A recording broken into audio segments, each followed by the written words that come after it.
Transfer deadline. Okay, finally guys, transfer dah pun habis. Aku kecewa lah sebenarnya tak sign player. Tapi tak apa, kita still kena review juga transfer deadline dia. Sebab kita tahu transfer deadline ni selalu hype. Okay, aku nak cakap pasal Chelsea first lah. MU dia pada conclude lah. Okay, Chelsea dia perlukan striker. And last minute, dia nak cari CDM. So, apa signing yang dia buat? Chelsea aku rasa lepas game Southampton tu mereka memang betul-betul push untuk signing player lah. Sebab first kali mereka kan ada rumours nak sign Gvardiol 90 juta apa semua. Lagi tiba-tiba Gvardiol extend kontrak dengan Leipzig. So tu dah terlepas satu target lah. Lepas tu depa yang aku terkejut, depa Aubameyang tu iyalah memang dari awal lagi depa nak try Aubameyang, depa dapat Aubameyang lah. Easily lah swap dengan Alonso sikit lah apa lah. Fees dia dalam 12 juta kan. So sangat-sangat murah bagi aku. And aku tak tahu banyak mana gaji dia bayar kat Aubameyang, tapi aku rasa berbaloi lah kan. Aubameyang still boleh score goals untuk backup untuk Stone 2, aku rasa no problem lah kan. Tapi main masuk kat CDM, aku tahu memang aku cakap banyak kali lah dalam video-video lepas, Chelsea perlukan seorang game midfielder apa semua. Aku expect mereka akan sign macam number 8, something like that. Tapi mereka sign number 6 and which is Denis Zakaria. Sebelum tu mereka target Sangare. Aku cakap banyak kali kok dalam transfer window ni aku tak Sangare ni bagus. Kenapa tak ada orang kan? Kenapa tak ada orang try? Sampailah dia extend kontrak like 1 month ago tak silap aku. Lepas tu tiba-tiba baru Chelsea nak try. Aku rasa dah brother baru extend kontrak. Confirm lah dia tak mau. Dia tak boleh pindah, tapi tak tahu lah, sebab mungkin Fofana kan baru extend kontrak 5 bulan lepas apa kan. So tiba-tiba depa dapat sign Fofana juga. And depa try Sangare sampailah last minute, tiba-tiba depa tahu Dre tu board down, depa masuk ke Denis Zakaria. Tu lagi satu player yang aku rasa fail off radar daripada kita. Sebab aku rasa baru Januari dia sign untuk Juventus 7 juta 8 juta macam tu. Tapi jadi kita pun tak banyak sebut nama dia sebab kita tahu ada quality player main kat Bundesliga itu. Tapi sebab dia baru sign untuk Juventus, kita tak expect dia nak pindah kan. So dia pindah juga ke Chelsea season ni dengan loan. Aku tak tahu dia punya track record dekat Serie A macam mana, tapi dulu dia memang solid player lah. And sekarang ni Chelsea sign dia loan with option to buy atau kena beli option. Sangat-sangat safety bagus untuk Chelsea lah game deal tu. So finally boleh kata squad mereka dah lengkap lah. So Tuchel tak ada alasan lah lepas ni bagi aku. Kenapa transfer ni conclude dalam cepat dalam masa sejam macam tu? Sebab hang tengok kata finance dalam deal sini lah. Dia aku rasa a little bit mahal lah. True sangat. Tapi Chelsea mampu bayar. Sebab Chelsea kalau sebelum dia nak Zakaria, dia sanggup untuk bayar 50 juta euro dekat Edson Alvarez untuk Ajax. So apalah sangat. Edson Alvarez kan. Edson Alvarez dapat try juga, tapi in fact Edson Alvarez dah buat mogok macam Anthony dah kan. Tapi last minute kan tak ada. So Denis Zakaria ni good business untuk Juve lah. Pada awalnya bila Allegri sign dia pun depa tak mau dia sangat. Tapi depa take advantage of the low transfer fee. Kontrak dia habis, so depa dapat 7 juta ya. And then depa kalau ikut depa nak offload Rabiot. Tapi depa tak percaya offload, itu broke down dengan Man United. So Rabiot stay. Depa memang nak kena offload 2 midfielder. So depa nak offload Arthur. Depa nak offload Arthur dengan Rabiot lah. So Arthur dah belah. Lepas tu Rabiot tak percaya belah. So Chelsea pandai. Chelsea try Zakaria, dapat. So bagus lah. Tapi option to buy 30 tu sebab Chelsea panic last minute lah. Aku rasa kalau Chelsea go into this deal early dalam transfer window, mungkin Chelsea boleh dapat 25, lesser than that. Tapi still Zakaria good player. Cuma rugilah hang tak sign dia masa sama lepas. Tapi 7 juta 7 juta cuma sama lepas Januari lepas. So aku tak kenapa Chelsea sign dia sebab number 6 depa, defensive midfielder depa Kante kan, selalu injured. So Zakaria is a good deal lah. Tuchel pun kenal dah. Tuchel dulu manager Borussia Dortmund. Zakaria Borussia Mönchengladbach, familiar lah dalam scene Bundesliga. Okay, so Aubameyang, Chelsea dapat new striker. At one point Chelsea macam doubt tau. Dalam 2-3 hari lepas Chelsea doubt nak sign Aubameyang sebab rumah dia kena pecah masuk. And then bukan itu saja, pencuri itu broken jaw dengan batang besi kan. Tiba muka dia, so dia broken jaw, apa Rahang dia patah. So kemungkinannya Aubameyang tak boleh main dalam masa 3 atau 4 minggu.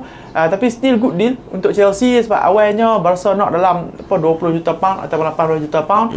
Tapi depa berjaya nego sebab Chelsea nak tengok rekod scan dia apa semua. So berjaya kurangkan harga dalam 12 juta euro, and then depa bagi sort of bagi Alonso free lah, kira swap macam tu. So Alonso pun dah berjaya keluar. Chelsea pun berjaya jual midfielder kan. Tuang yang lampat skor nama pok dah pergi Brighton. Yang muda Gilmore. So 7 juta ke 9 juta. So still good deal untuk Chelsea. Aku rasa season Chelsea start sekarang. Boleh kata yang sebelum-sebelum ni tu team tak open ready, tak berapa siap. So sekarang dah nampak more stable, more balance. Cuma kurang in term of winger lah. Aku tak dapat target winger. Mungkin sebab Ziyech stay. Mungkin sebab Ziyech Pulisic stay. So Arsenal ni kecewa sikit Awal transfer window, kat awal lah, lepas dia sign Zinchenko dengan Jesus, aku bagi rate B. Sekarang ni aku rasa macam nak bagi C pun dah. Sebab kita tahu Arsenal nak kena sign winger, lepas PP keluar, lepas tu nak kena sign midfielder. Dua-dua tu tak sign terus. So sangat-sangat aku kecewa ke dengan signing, dengan deadline day transfer window kan. Kalau hang tengok signing sebelum yang mereka dah buat, aku rasa aku berpuas hati. Tapi lepas injury dekat Partey dengan Elneny tu, hang tak cari backup macam mana hang buat masa Januari lepas. Hang jual Aubameyang tapi hang tak cover goal dia kan. In fact walaupun dia tak score goal lah untuk Arsenal, tapi hang tak cover goal dia. Tengok Arsenal lepas Januari tu sangat struggle untuk menang, and effect dia mereka dapat untuk dapat top 4 lah. So sekali lagi transfer window kali ni, hang dah hilang Partey, hang dah hilang Elneny. Aku tak tahu yang tu konspirasi yang dibuat oleh Arteta dengan staff-staff dia kan. So that kita buat injet lah, nanti Kroenke Edu buat kerja sikit. Kau nak tahu kan. Tapi tak sign. Tengok link berlambak kan. Modric lah apa, itu kita sembang lah apa. Tapi seorang tu. So tapi yang paling terdekat yang hampir masuk adalah Douglas Luiz lah kan. Arsenal beat 20, lepas tu 20 plus 3, lepas tu 25. Kedekut sungguh. Tapi aku faham lah, sebab 9 bulan je kan. Still aku rasa selamat agak terdapat, sebab aku tak minat Douglas Luiz, aku tak rate dia. Tielemans aku rasa Arsenal akan tunggu sama depan akan dapat free lah kan. Sebab Tielemans betul-betul imam Arsenal ni. Aku rasa bagus kan dalam players ni. Walaupun dia defensive wise macam orang kata teruk sikit, tapi kalau orang yang betul-betul nak main Arsenal, yang aku boleh kata above average punya player punya top quality, bagus masuk bagi main untuk Arsenal. Jadi macam Elneny ke Holding ke kan. So tapi dia pun tak sign siapa-siapa, aku terkejut kecewa. Underwhelming sikit underwhelming. Cuma ada going Bellerin pergi Barcelona. Setu lah. Betul habis. Okay, aku nak cakap macam mana, aku macam mixed feeling lah kan. Aku takut kita tak cukup player, tapi pada masa yang sama aku glad tak dapat Douglas Luiz ni. Aku okey lah nak sign Douglas Luiz ni, tapi aku sanggup bayar maksimum 15. Aku 15. Tapi deadline day aku sanggup go below 25 lah. 25 aku tak mau. So Arsenal go as high as 25. So aku cuma nak fan faham tau. Point of view Aston Villa. Macam mana hang pun ni? Hang sign Boubacar Kamara, hang dapat free dah. Lepas tu ada Donker hang replacement dia, hang sign on deadline ni. Murah bro tu, dalam belah-belah ya. Lepas tu hang tak mau lepaskan dia. Dah lah high ball gila 40. Dah lah hang. Dia ingat dia Jesus ke apa? Lepas tu hang nak Arsenal open mid 20 kan. Miguel Delaney report kita Aston Villa nak 40. Hang gila ke apa?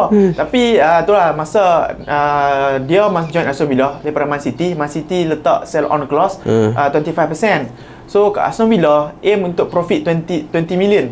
So kalau hang nak profit 20 juta daripada deals ni, Aston Villa kena jual 32 ke 35 juta.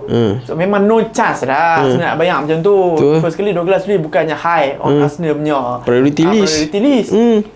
Kita tahu Arsenal pernah lah target Douglas Luiz Januari lepas dengar kan. Danilo pun dengar, Tielemans pun dengar. Tapi sekarang ni sebab masalah kepada Partey dan Elneny pun dia orang kata apa, try balik deals ni kan. So of course Arsenal tak sanggup bayar tinggi-tinggi. Betul kan. So lepas tu dia ada lagi 9 bulan. Aku rasa bad decision by Aston Villa. Tapi aku rasa ada silver lining untuk Arsenal lah. Sebab bagi aku, kalau orang dah offer 25 yang lagi 9 bulan kontrak ya, next season hang boleh transfer free, yang jual je lah. Aku rasa approach yang Arsenal ambil untuk transfer window ni kan, hang dah boleh nampak dah lah. Hang nampak, hang tahu macam mana Klopp kata right profile only or no signing at all. So hang boleh nampak Arsenal basically macam ni lah. Macam okay, Jesus dengan Zinchenko tu profile yang Arsenal nak, so dia dapat situasi sama macam Jesus lah. Januari tak ada sign striker, lepas tu sama baru dapat Jesus. So sekarang ni kan dia tak jumpa CDM, bukan dia tak jumpa, dia jumpa Danilo. Aku tak Arsenal betul-betul nak Danilo, tapi Palmeiras sekarang adalah the best team dalam Brazil. Depa tengah nombor 1 dalam Serie A Brazil. Lepas dia tu dalam starter pula. Dia starter pula. Depa Copa Libertadores macam Champions League versus mereka, depa semi final. And season Brazil tengah ongoing. Depa tak willing untuk join. Depa tak willing untuk join sekarang, tapi Januari depa willing untuk join. Aku rasa dapat Januari lah. Aku rasa Januari Arsenal akan try, and aku rasa dia akan dapat lah. Kalau Arsenal try Januari memang akan dapat lah. And aku expect Januari nanti Arsenal akan revisit deal untuk winger lah. So sekarang ni hang nampak Marquinhos dia dah training dengan first team. Asalnya beginning of season nak main dengan under 23. Sekarang dia training dengan senior. Aku expect dia akan jadi short term ni untuk Saka semua. Januari mungkin Arsenal akan revisit winger lah. Aku tak tahu Pedro Neto ke apa. Tapi winger dengan Danilo aku expect Januari lah. No, tak boleh lah, hang kena sign player Januari. Sebab hang sekarang ni hang dah offload Bellerin gaji dia buang, Leno gaji dia buang 100k lah, Kasek gaji 200k, Pepe gaji 200k hang dah offload. Tu hang tak sign player, tak boleh lah. Tak boleh lah. Betul. So in terms of going Bellerin, aku happy lah. Dia pindah ke Barca, tapi aku tak happy dia belah secara free. Cuma luckily untuk Arsenal, terminate kontrak tak payah banyak. Dia willing untuk waive. Dia player berjasa untuk Arsenal, dia dapat balik ke boyhood club dia. Good for him lah. Good for him. Okay lah, dia tak minta duit, aku okay lah. Next, Liverpool finally Klopp kata right signing only, low risk signing. Dia pun berjaya sign Arthur. Bagi aku good solid signing. Sebab bagi aku dia sama profile dengan Thiago lah. Kan, height, how to move the ball. Melo betul lah, Melo kan. Melo ni kita tahu dia quality player. Dekat Barca dulu solid, sangat-sangat solid. In fact dia Barca join kat Juventus apa? Dia swap dengan macam financial scam macam tu lah. Kalau ikut total deals dia dalam harga dia dalam 56 ke 60 lah. Betul. Dia swap dengan apa nama tu? Pjanic kan. So macam pelik sikit dia tu. Tapi dekat Juventus dia tak bawa menjadi. Sampailah Juventus dah banyak kali nak offload. Dia nak offload kat Villarreal. Something like that. Cuba buh kat Arsenal lagi semua kan. Tapi Arsenal kali dia tak ambil. And Liverpool nampak profile tu, and mereka tahu mereka emergency dekat situ. Dia pun ambil Melo dulu. Sangat-sangat low risk lah bagi aku. And good decision lah. Cuma aku tak boleh rate tinggi sangat apa mereka punya transfer season ni. Sebab kita tak tahu Melo ni macam mana lagi. Sebab dia pun injury prone. Tu masalah. Tu orang kata profile like biji betul dengan Thiago kan. So tapi Melo is a good signing, good player. Tu depa sebab mungkin dengar kata season depan dia buat target Bellingham. So depa ni stock get solution. Aku suka Arthur Melo ni. Sebab Januari lepas dia heavily link dengan Arsenal. So aku dah study lah, aku tengok dia macam mana semua. Basically bila main kat Barca tu banyak peminat Barca ataupun reporter Barca kata dia ni macam Xavi. Memang dia main macam Xavi lah. Tengok dia adalah build up player. So kalau siapa yang tertanya macam mana dia ni defensive midfielder ke apa, so dia adalah build up player. Dia shine kat Barca sebab dia main advance 8. Dia adalah player yang banyak buat volume passes, pass tinggi, banyak key passes. So dia adalah connector lah antara CDM ataupun defense dengan attack. So dia bukan nak bagi final ball assist, bukan dia, tapi dia akan smoothly in transition. Itu dia ada player macam tu, player yang betul-betul Liverpool perlukan lah. Cuma dia exactly same dengan Thiago. So mungkin aku expect Thiago akan main belah kanan, dia akan main sebelah kiri. Sebab dia betul-betul shine bila dia main left centre mid tapi advance 8. Aku suka Diz ni. Sebab Diz ni Liverpool bayar loan 4 juta euro ya. Lepas tu ada option to buy pula 37 juta euro. So kalau Liverpool tak mau, tak payah ambil kan? Tak payah ambil. Tapi aku harap dia boleh shine lah kat Liverpool. Kat Juve dia tak perform sebab Juve main a little bit passive. Fan Juve pun komen komplain lah kat Allegri ni, dia macam passive sangat, main defensif sangat, haram ball. So macam dia ni tak boleh nak improve lah. So aku expect macam dia boleh shine kat Liverpool and up dia punya chance kat World Cup lah. Betul. Sebelum ni masa dekat Barca lah, dia adalah first starter tau untuk Betul. Brazil. Sekarang ni starter siapa? Fred dengan Casemiro. Sebelum ni dia dengan Casemiro. So aku harap dia dapat balik lah peluang tu. Okay, so next transfer apa lagi? Barcelona ada apa-apa update pasal Barcelona sebab dia rancak sangat. Barcelona last minute tu depa cuba nak try Bernardo Silva sekali lagi Yang lawak aku ingat yang Bernardo Silva ni. Gerard Romero dia last minute dia tweet dia kata Happening. things are Bernardo Silva to Barcelona is activated. Oh, gila kan. Tapi sejak lepas tu Bernardo Silva kata dia nak stay. Betul tak turnover. Tapi dekat late transfer window tu Barcelona submit bid like 70 juta euro something like that. Tapi City tak layan bagilah minit kami nak cari pengganti kat mana, betul tak? So luckily Bernardo Silva tak JDP. Aku expect depa antara try Januari ataupun next season lah kan. So aku rasa Bernardo Silva tak pindah. Yang tu lah kot mana dah Memphis Depay sama orang kan. Memphis Depay towards deadline day. Towards deadline day lah. Representative yang sama yang mewakili Aubameyang lah, diskusi dengan Chelsea. Dia nak pergi Chelsea. So representative utama pun deal dengan Barca, tapi deal tu last minute broke down lah sebab terlalu lambat. So in the end dia upload status kata dia ready untuk fight for Barca lah. Which is aku rasa good decision. Dia smart juga Depay ni. First kali Barcelona nak offload dia. Tak mahu offload Aubameyang. So bila dia nampak Aubameyang dah macam opening untuk masuk Chelsea, so dia pun dah macam dia agree dengan Juve. Lepas tu dia kata tak apa, aku buat naik gaji dengan Juve. Lepas tu negotiation broke down. Dah clear Aubameyang belum, dia stay. So preference dia memang nak stay kat Barca. So sekarang ni dia dapat stay kat Barca. Dia jadi second backup striker untuk Lewandowski. So good situation lah untuk dia. Tambah pula Braithwaite terminate kontrak. Spanyol. So pihak Spanyol. So good decision by Depay. So satu je aku rasa ada major news lah. Major news dalam deadline day, Cody Gakpo. Aku ada story baik lah pasal Cody Gakpo. Banggal lah. Banggal lah. Banal lah. Okay, sehari sebelum deadline day, Southampton bid 21 juta. Lepas tu PSP kata up lah. Southampton mampu bayar 25 juta. Okay, so dia ni dua orang agree, and then Leeds masuk. Leeds nak offer lebih daripada Southampton nak bayar. So dia nak pilih Leeds lah. Dia ni personal term dia agree, price dia agree. So aku tak tahu harga apa, tapi of course lebih daripada 25 juta pound. 90% almost agree dah. Dia dah on the way. Dia tengah nak naik kapal terbang dah. Nak pi Leeds nak sign kontrak. Van Gaal telefon dia. Kata hang tak payah pindah sekarang. Sebab Van Gaal manager Holland kan. Okay, hang stay kat PSV. Yang penting adalah untuk hang main every game. Lagipun hang main Europa League. So hang kena maintain the level. Sebab sebelum ni hang main PSV pun hang boleh jadi first starter untuk Holland. So hang stay lah. Van Gaal suruh dia stay. Januari pun hang pindah. So aku expect Januari ni big club akan come untuk dia. And Leeds pun nak try balik. Sorry lah, aku rasa tak join dah Leeds, tak join dah Southampton. Aku expect dia untuk perform kat World Cup nanti. And January dia akan dapat bigger move than that lah. Tapi aku rasa Van Gaal ni memang dia hasut betul-betul player. Tu dia hasut Tiba dia hasut timber kan. Aku rasa kan aku ni konspirasi aku sendiri lah. Aku rasa dia hasut Dion jangan masuk MU baru. Boleh jadi ke? Boleh jadi tu kan. So sebab dia dah timber dah.